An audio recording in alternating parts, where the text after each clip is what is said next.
Sibling relationships are dynamic and influence us throughout our lifetime. Some siblings are friends, others tolerate each other, and then there are those with strained relationships. But deaf and hearing siblings have a unique relationship with its own set of challenges that's not often observed or researched. I recently sat down with Judy, Jonas, and Marla Berkowitz when they were in Rochester. They wrote the book Deaf and Hearing Siblings in Conversation. They say their text is the first to consider both deaf and hearing perspectives on the dynamics of adult sibling relationships. Here's part one of my interview, and joining us is ASL interpreter Linda Seipel. Just to begin, Marla and Judy, what is it about the relationships between deaf and hearing siblings that you believe was vital to explore and research and share with readers? Well, the sibling relationship that people have is the longest in their lives, a great deal longer than their parents. Our parents died before us most of the time, and therefore you've got these people who know you since you're born. If the oldest, you know the siblings since they're born. And why not have a relationship with them? I mean, why would you want to dismiss people who know you better than anybody else in the whole wide world? And so siblings in general is a topic of research, and deaf and hearing siblings has had almost no research, and we fill the gap in that topic. And more importantly, I think, because there is some little bit of information on deaf and hearing siblings, we are the only topic or book out there that has included the deaf and the hearing perspective on the sibling relationship. And also, the sibling perception really creates a balanced perspective. Historically, the research and the studies that are out there are deaf people and deaf children, and the focus has been on the disability that influenced the hearing siblings. So we feel that the deaf perspective, we are offering that in the book. It's a more balanced perspective. Our siblings, we have it called we are kind of the insider researchers for this topic. How surprising is that, the fact that there is such a lack of research? I know that you've called your work a pioneering work on this subject. I mean, that's got to be surprising for some people to hear.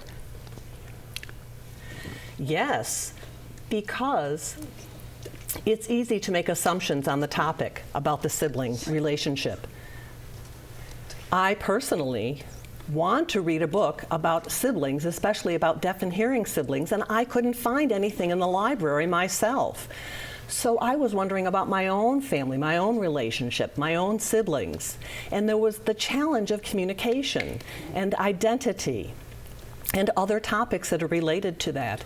So I wanted the opportunity to get tools and strategies for improving my relationship with my siblings, and I couldn't find anything. And then I ran into Judy, and we shared our stories and our experiences, and then we found other people as well, and we decided we had to do it, and we had to pursue the topic, and made it happen. And that's why we're calling it pioneering work. And I think it made me crazy to think that nobody had done this before. That really was, I think that was shocking to both of us. Like, this is not a rocket science to think that you need two perspectives on an issue. Right. And yet nobody had done it. So I think that was the spark that fired us on. One of the goals of your research in this text is to understand and break through the impact of stigma over the lives of deaf and hearing siblings, and really to open this pathway for sibling conversations. That's the big understanding behind this. First, break down this stigma. What does it involve? The stigma really is the negative label. That negative label means what it looks like when you face something, and something that we call attribution. By that I mean society in general has a perception of people with a disability. So it happens within the family, you have this label, this stigma of growing up, and you carry it with you into your adulthood. By that I mean, from our research, we found that for the deaf child in the family, they come with a feeling of pity, or they'll have a feeling of embarrassment. And there's a feeling of that I have to take care of my deaf sibling. The deaf sibling can't take care of themselves, for example. In some families, the parents will ask the hearing sibling to take them across the street. They can't go across the street by themselves because they can't hear. What if there's a car coming? Other examples might be, you might join a group of friends and they don't want to leave the deaf sibling out, so they have to take their deaf sibling with them. They have their own friends, they may have their own group, but there's that negative stigma that goes with the child as the child grows up. So our goal with this book was to help recognize, until you let go of that attribution and look at your sibling as an equal, then that really means that you can have a human relationship with the deaf sibling and with each other. Very good. Well, I want to know, Marla, you interviewed 10 deaf adults. Judy, you interviewed 12 of their hearing siblings. And I love you have this Hasidic proverb early in the book, and I love the stories that you involved in. You said, tell someone, the proverb is, tell someone a fact and you reach their minds, give them a story and you touch their souls. And I loved reading the varied stories that were involved with this from your encounters with them. And what was interesting to me, the siblings, barely any of them had ever had such discussions about their deaf or hearing sibling. This was something that was brand new to them. And some of these conversations lasted for hours. And I want to know why, based on, you were there, you had these interviews, what was so important, do you believe, about having these types of discussions? It's hard to imagine that you can grow up with a sibling who is different from yourself and never talk about it. And it blew my mind that that was true of all of the siblings I met except one. Okay. And myself. Okay. So there were 2 of us who had talked, but the other 11 had never had a conversation about having a deaf sibling or having a hearing sibling. And we thought, well, is it the elephant in the room, that you never talk about when, for example, you have alcoholic parents and you just can't talk about it because it's so scary to talk about? And we don't know the answer to that question of why they never talked about it. I know why my sibling and I talked about it. My deaf sibling and I are very close. And for example, if I was interpreting at a family event, which as a sibling I did a lot before I decided that before we all decided the family should hire interpreters.